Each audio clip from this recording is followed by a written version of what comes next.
اب یہ کہ بھی انسان کے بس میں کیسے ہے کہ میں مسلمان بن کر جیوں؟ موت تو پتہ نہیں اللہ چاہے جس حالت میں آتی ہے، میرے بس میں تو نہیں ہے۔ اس کا جواب مفسرین فرماتے ہیں کہ انسان جیسی زندگی گزارتا ہے ویسی ہی اللہ اس کو موت نصیب فرماتے ہیں۔ یہ اللہ پاک کا قاعدہ ہے، قانون ہے، اصول ہے، عادت شریفہ ہے۔ رسول پاک علیہ السلام نے فرمایا تحشرون کما تموتون، قیامت والے دن جب حشر ہوگا تمہارا حشر اسی حالت میں ہوگا جس حالت میں تمہاری موت آئی تھی۔ اگر کوئی بندہ احرام باندھے ہوئے تھا، لبیک اللہم لبیک پڑھ رہا تھا، اس کا انتقال ہو گیا، قیامت والے دن اٹھے گا تو لبیک اللہم لبیک کہتا ہوا اٹھے گا۔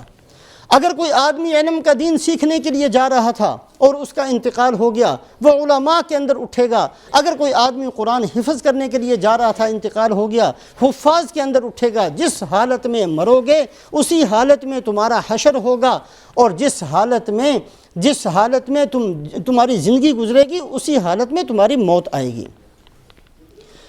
تیسری بات یہ بہت ضروری ہے، اللہ مجھے اور آپ کو عمل کی توفیق نصیب فرمائے کہ اچھی موت مل کیسے سکتی ہے۔ چاہتا ہر مسلمان ہے، ہم بھی چاہتے ہیں الحمدللہ، ہر مسلمان خواہ کتنا ہی برے سے برا مسلمان ہو، کتنا ہی حرام خور مسلمان ہو، کتنا ہی جھوٹ بولنے والا مسلمان ہو، کتنا ہی ظلم کرنے والا، زیادتی کرنے والا مسلمان ہو، ہر مسلمان کی خواہش اور تمنا تو یہی ہے کہ مجھے اچھی موت نصیب ہو جائے۔ اس کے لیے کون سے اسباب اختیار کرنے پڑتے ہیں، کون سے اعمال اختیار کرنے پڑتے ہیں، بڑی لمبی فہرست ہے۔ مختصر طریقے سے 4 موٹی موٹی چیزیں سامنے رکھیں جس پر اللہ مجھے بھی توفیق نصیب فرمائے، آپ حضرات کو بھی۔ سب سے پہلے کہ اللہ کے جتنے حقوق ہمارے ذمے ہیں اور بندوں کے جتنے حق ہمارے ذمے ہیں، اگر کوئی حق ہمارے ذمے ہے تو اس کو ابھی ادا کر دیں، بعد میں موقع نہیں ملنے کا کسی کو بھی۔ اگر خدا نخواستہ کسی کا حق مرنے کے بعد ادا کرنا پڑا تو دینے کے لیے پیسے نہیں ہونے بلکہ نیکیاں جائیں گی، پلے سے جو نیکیاں کی تھیں وہ اس کے بدلے میں دینی پڑیں گی۔ آپ صلی اللہ علیہ وسلم نے فرمایا من تعدون المفلس فیکم، بتاؤ تم میں سے کنگال کون ہے؟ صحابہ نے کہا یا رسول اللہ کنگال وہ جس کے پاس کچھ نہ ہو۔ فرمایا نہیں، میری امت کا کنگال وہ نہیں ہے، میری امت کا کنگال وہ ہے جس نے اتنی نیکیاں کی کہ اگر پہاڑوں پر رکھ دو تو پہاڑ دب جائیں۔ قیامت کے دن ایک بندہ آئے گا کہ جی نیکیاں تو کی تھی بزرگوں لیکن مجھے بھی گالی نکالی تھی، نکالو نیکیاں۔ اب وہ کچھ نیکیاں لے کر وہ چلا گیا۔ پھر کسی نے آ کر مطالبہ کر دیا میرے پیسے دبائے ہوئے تھے، نیکیاں بہت کرتے رہے، نمازیں پڑھتے رہے، حج کرتے رہے، بہت کچھ تم نے کیا ہے لیکن میرے پیسے تم نے دینے تھے۔ اب اس کی نیکیاں اس کے نامہ اعمال میں ایسے ہی مطالبے کرنے والے آتے رہیں گے اور اس بد نصیب کی نیکیاں ان کے کھاتے میں ڈالی جائیں گی یہاں تک کہ نیکیاں ختم ہو جائیں گی۔ اور پھر اللہ فرمائیں گے اب اگر حق والے باقی ہیں تو ان کے گناہ اس کے سر پر لاد دیے جائیں۔ یہ بیچارہ کر کے تو بہت کچھ گیا تھا لیکن ملا کچھ نہیں، کیا بہت کچھ تھا، تہجدیں بھی پڑھی تھیں، نمازیں بھی پڑھی تھیں، عمرے بھی کیے تھے، حج بھی کیے تھے، بہت کچھ کیا تھا لیکن اس ظالم نے دوسروں کا حق مارا تھا۔ وہ سب کے سب آ کر اس کی نیکیاں لے کر چلے جائیں گے۔ بہت بڑی بد نصیبی ہوگی اس آدمی کے لیے، سارا دن بیچارہ کرتا رہا، اس کو ملا کسی کا بھی بدلہ نہیں۔ اس سے بڑا بد نصیب کون ہوگا؟ اس سے بڑا بد نصیب کون ہوگا؟ ساری زندگی اچھے کام کیے اور کسی ایک کا بھی اس کو بدلہ نہ ملا۔ حق والے آئیں، اس کا گریبان پکڑیں اور اس سے اس کی نیکیاں لے کر چلے جائیں۔ آج موقع ہے ہر حق والے کا حق آج ہی ادا کر دیا جائے۔ حضرت عبداللہ ابن عباس رضی اللہ تعالیٰ عنہما تشریف فرما ہیں۔ کچھ بندے آئے، یہ روایت کرنے والے بہت بڑے تابعی ہیں۔ حضرت عبداللہ ابن عباس رسول پاک علیہ السلام کے چچا زاد بھائی ہیں، بہت اونچا مقام تھا، تشریف فرما ہیں۔ کچھ بندے آئے کہ جی ہم اپنے علاقے سے حج کے لیے آ رہے تھے، راستے میں فلاں جگہ پہنچے ہیں جو مکہ کے بالکل قریب جگہ ہے، وہاں تک ہم پہنچ گئے، وہاں ہمارے ایک آدمی کا جو ہمارے ساتھ ہی حج کے لیے آ رہا تھا انتقال ہو گیا۔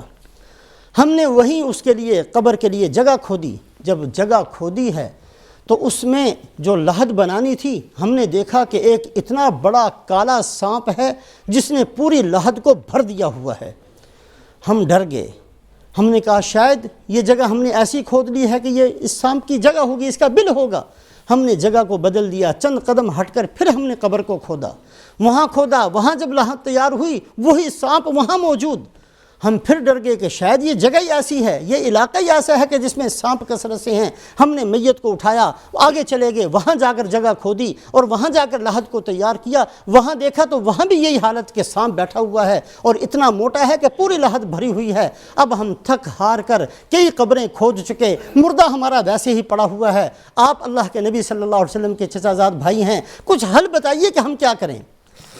فرمایا کہ اگر ساری زمین بھی کھود دو گے تو یہی اس کا حال ہوگا، یہی اس کا حال ہوگا، اس لیے کہ وہ سانپ نہیں ہے، وہ اس کے گناہ ہیں جو اس نے کیے تھے۔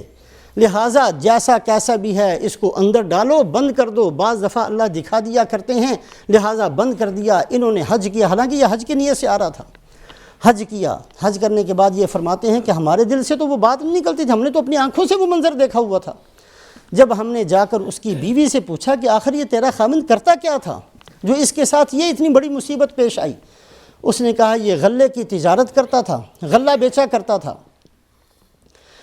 غلے کے اندر جو نفع ہوتا وہ تو اپنی جگہ پر، لیکن اس کی عادت یہ تھی کہ روزمرہ جو خرچ کرتے ہیں، مثلا 2-4 کلو جو گھر کے استعمال کے لیے ہمیں چاہیے ہوتے تھے، یہ اتنے نکال لیا کرتا اور اس میں تن کے ملا کر سب کو ملا دیا کرتا۔ اتنا بڑا ڈھیر کے اندر 2-4 کلو میں اگر کمی آ جائے تو کوئی فرق تو پڑتا نہیں، کوئی کنکریاں ڈال دیں، کوئی گھاس ڈال دیا، کوئی تن کے ڈال کے اس طریقے سے نفع اپنی جگہ پر لیتا تھا، لیکن اپنی روزمرہ کی جو اخراجات ہیں اس کو پورا کرنے کے لیے یہی اس کی عادت تھی۔ کسی کا حق غصب کرنا، کسی کو دھوکہ دینا، کسی کا مال بٹور لینا، کسی کا مال ہڑپ کر جانا، یہ ہضم کرنا بڑا مشکل ہوتا ہے، آسان نہیں ہے۔ اس کو حلوہ سمجھ کر کھانا، یہ عادت چھوڑ دینی چاہیے، یہ اتنا آسان نہیں ہے کھانا، یہ اٹک جاتا ہے حلق میں جا کر، یہ پیٹ میں جا کر اٹک جاتا ہے، یہ پیٹ سے نکل بھی جائے گا اولادوں کے اندر اس کا اثر ہوگا، وہاں سے نکلے گا اس کی اولادوں کے اندر ہوگا۔ حرام اپنا اثر ضرور دکھاتا ہے، ضرور دکھاتا ہے، اگر زندگی میں نے دکھایا تو مرنے کے بعد ضرور دکھاتا ہے۔ حضرت امام اعمش رحمۃ اللہ علیہ، یہ امام ابو حنیفہ رحمۃ اللہ علیہ کے استادوں میں سے ہیں، آپ خود اندازہ لگائیں کتنا اونچا مقام ہوگا۔ فرماتے ہیں کہ میں نے اپنی آنکھوں سے ایک آدمی کو دیکھا ہے جس نے حضرت حسن رضی اللہ تعالیٰ، حضرت حسن رضی اللہ، اس لیے کہ یہ ایک زمانہ تھوڑا سا ایسا آیا تھا کہ اس میں حضرت علی رضی اللہ تعالیٰ عنہ، حضرت حسن، حضرت حسین رضی اللہ تعالیٰ عنہما کے مخالفین بھی کچھ بد نصیب پیدا ہوئے تھے۔ حضرت حسن رضی اللہ تعالیٰ عنہ بہت اونچا مقام، اللہ کے نبی کے نواسے ہیں۔ حضرت حسن رضی اللہ تعالیٰ عنہ کی قبر پر جا کر اس بد نصیب نے پیشاب کیا تھا، اور پھر میں نے اس کو دیکھا کہ اس کے چند دن بعد ہی یہ پاگل ہو گیا، کسی کی بات اس کو سمجھ میں نہیں آتی تھی، اور یہ بول نہیں سکتا تھا بلکہ بھونکا کرتا تھا، یہ بھونکتا تھا، بھونکتا ایسے ہی اس نے زندگی گزاری۔ جب یہ مر گیا اور اس کو قبر میں دفن بھی کر دیا تو اس کی قبر سے کتنے مہینوں تک بھونکنے کی آواز آتی رہی۔ زیادتیاں کرنا، ظلم کرنا، کسی اللہ والے کو ستانا، کسی کی بے عزتی کرنا، یہ چھوٹی چیزیں نہیں ہیں، یہ وہ چیزیں ہیں جو برباد کر دیتی ہیں آخرت کو، یہ وہ چیزیں ہیں جو انسان کے گلے میں توق بن کر پڑ جاتی ہیں۔ یہ آسان کام نہیں ہے، یہ ہم آسانی کے ساتھ ساری بے دینی کے کام نہ کرتے پھریں۔ ہم مسلمان ہیں، ہم صرف مسلمان مسجد کے نہیں ہیں کہ 2 رکعت پڑھی اور ہم صرف جنت کے مستحق بن گئے۔ اسلام تو نام ہے صبح سے لے کر شام تک کی زندگی کو اختیار کرنے کا۔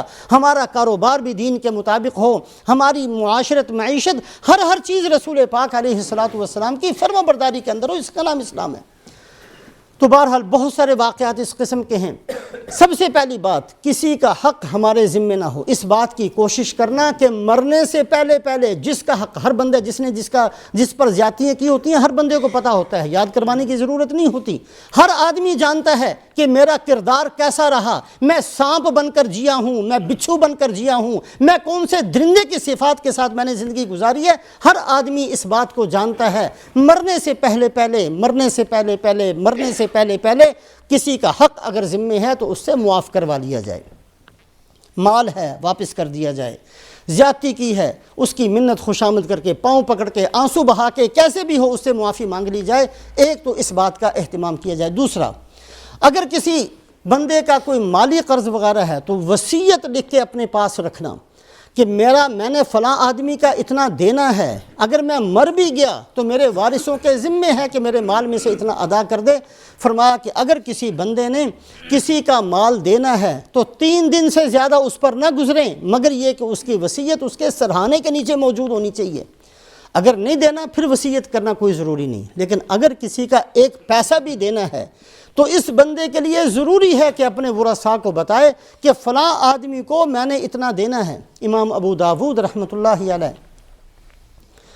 کہیں تشریف لے گئے، عادت تھی جہاں کہیں چلے جاتے مجمع ہزاروں کے حساب سے اکٹھے ہو جاتے، اللہ والے تھے، محدث تھے۔ ایک جگہ تشریف لے گئے، وہاں لکھنے کے لیے جب لکھنا چاہا تو ان کا جو قلم تھا وہ ٹوٹ گیا، کسی ساتھ والے نے اپنا قلم دے دیا، اور اس زمانے میں قلم کوئی بہت مہنگے نہیں ہوتے تھے، لکڑی کے قلم ہوتے تھے جو سیاہی لے کر اس سے لکھا جاتا تھا، ایسے ایک کوڑی بھی اس کی قیمت نہیں تھی۔ کسی نے ساتھ والے نے جلدی سے اپنا قلم دے دیا کہ حضرت اس سے لکھ لیں۔ اب وہ اس سے لکھتے رہے، اور جب وہ مجلس برخاست ہوئی اس قلم کو اس مالک کو واپس کرنا بھول گئے، اور جیسے اپنا سامان رکھا وہ قلم بھی اس کے اندر رکھا گیا، حالانکہ قلم کیا ہے کہ لکڑی کا ایک اتنی سی لکڑی تو تھی اور کچھ نہیں تھا۔ واپس تشریف لے آئے، اپنے گھر پہنچ گئے، جہاں یہ معاملہ ہوا تھا اس کا 1 مہینے کا راستہ تھا، 1 مہینے سفر کر کے وہاں پہنچے تھے۔ سامان کھولا، دیکھا کہ وہ قلم تو موجود ہے، اسی وقت انا للہ پڑھی، دوبارہ مہینے کا سفر کر کے وہاں پہنچے، اس بندے کو تلاش کیا، اس کو اس کا قلم واپس کر کے پھر 1 مہینہ سفر کر کے آئے۔ جن لوگوں کے سامنے آخرت ہوا کرتی ہے ان کی زندگیاں ہم سے مختلف ہوتی ہیں، ہماری زندگیوں جیسے نہیں ہوتا جو چاہے ہڑپ کر جاؤ، ہمارے پیٹ میں تو اتنی گنجائش ہے کہ ساری دنیا بھی آ جائے پھر بھی نہیں بھرتا۔ یہ زندگی اس مسلمان کی نہیں ہے جس کے سامنے آخرت ہوتی ہے۔ تو دوسری چیز یہ ہے کہ وصیت کو اگر کسی کا حق ہے اس کو ادا کرنے کی کوشش کی جائے، اور وصیت لکھ کر رکھی جائے کہ فلاں کا حق میرے ذمے ہے، اس کو ادا کر دینا۔ اور تیسری چیز ضروری یہ ہے کہ اعمال صالحہ کا اختیار کیا جائے، جو عادت پڑ جاتی ہے بہت سارے گناہوں کی اس عادت کو چھوڑا جائے، نیکیوں کی عادت ڈالی جائے۔ اور سب سے زیادہ ضروری بات یہ ہے کہ اپنی امیدوں کو مختصر کرنا۔ یہ آج بدنصیبی سے جس دور کے اندر ہم گزر رہے ہیں وہاں کچھ معاشرہ، کچھ سوچ، کچھ دنیا کے حالات ایسے بدل گئے ہیں کہ ہماری خود بستر پر پڑے ہوئے ہیں، مرنے کے قریب ہیں، لیکن سوچ ہے کہ بیٹے، پوتے کی اولاد، اس کی اولاد، اس کی اولاد، اس کی اولاد، اس سب کے لیے میں پتہ نہیں کیا کیا کر کے چلا جاؤں۔ اللہ رازق ہیں، اللہ نے ہمیں بھی پالا ہے، ہمارے باپ دادوں کو پالا ہے، اللہ پاک ہماری اولادوں کو بھی پالیں گے، اللہ ان کی اولادوں کو بھی پالیں گے۔ کوئی ہمارے ذمہ نہیں ہے کہ قیامت تک آنے والی اپنی نسلوں کے لیے سب کچھ میں نے اکٹھا کر کے جانا ہے۔ یہ سوچ مسلمان کی سوچ نہیں ہے، اللہ کے رزاق ہونے پر بھروسہ ہونا چاہیے۔ فَطَالَ عَلَيْهِمُ الْأَمَدُ فَقَسَتْ قُلُوبُهُمْ۔ لمبی امیدوں کا نقصان کیا ہوتا ہے؟ فرمایا لمبی امیدوں کا نقصان سب سے بڑا یہ ہے کہ دل کے اندر قساوت اور سختی پیدا ہو جاتی ہے۔ کسی کا بھلا ہوگا یا نہیں ہوگا، میں اپنی اولاد یا اس کی اولاد یا اس کی اولاد کے لیے کچھ کر سکوں گا کہ نہیں کر سکوں گا، اگر کر بھی لیا تو وہ ان کے کام آئے گا یا کوئی اور ہی اٹھا کر لے جائے گا، کسی چیز کا بھروسہ نہیں۔ لیکن یہ بات پکی ہے کہ جو بندہ لمبی امیدیں رکھتا ہے اس کا دل سخت ہو جاتا ہے، اس بندے کو رونا نہیں آتا، اس کی آنکھوں میں سے کبھی اپنی آخرت کو یاد کر کے آنسو نہیں نکلیں گے۔ جس بندے نے یہ عادت اختیار کر لی کہ اس کی امیدیں بہت لمبی ہو جائیں، اپنی امیدوں کو مختصر کرنا سیکھیں۔ ہم اللہ کے فضل و کرم سے مسلمان ہیں، اللہ نے بڑا احسان کیا ہے، ہمیں رسول پاک علیہ الصلاۃ والسلام کا امتی بنا دیا۔ ہم اس احسان کی قدر کریں، اپنی زندگیوں کو بدلنے کا ارادہ کریں، کوشش کریں، اللہ سے دعائیں مانگیں۔ اے اللہ، ارادہ کرنا ہمارا کام تھا، اے اللہ تو ہم اس کے اندر جان کو پیدا فرما، ہماری زندگی بہترین زندگی بنا دے اور ہمیں بہترین موت نصیب فرما دے۔ اللہ ہمیں عمل کی توفیق نصیب فرما۔